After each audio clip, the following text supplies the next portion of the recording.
Kung naghahanap ka ng tablet dito sa TikTok Press, may i-recommend ko sa iyo to. Nung una, nag-doubt pa kami na bumili dito ng tablet kasi nga, syempre, baka scam. Ang hirap naman kasi magtiwala pag mga gadgets ang bibilhin mo. Pero guys, buti na lamang nagtiwala kami and tingnan nyo naman. Legit nga, tablet nga ito. Ito guys, ang original price ay 11,990. Pero nabili lamang namin siya dito sa TikTok ng 10,500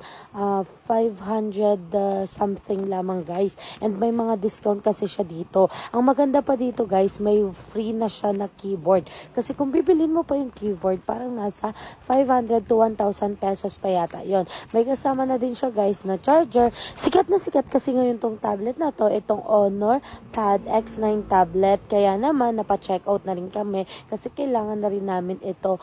Nagulat at natuwa kami kasi nga ang laki ng screen niya, para ka talaga naka-laptop, lalo na pag nilagay mo siya dun sa keyboard. Yung free na keyboard nga pala guys ay Bluetooth na siya. Wala na kayong wire na ikakabit-kabit. Kaya maganda to. Kaya kung gusto nyong mag-check out, ilalagay ko yung link sa yellow basket. Mag-check out na kayo. Tingnan nyo naman kung gaano kaganda to. Free lang to guys. And sakto-sakto siya.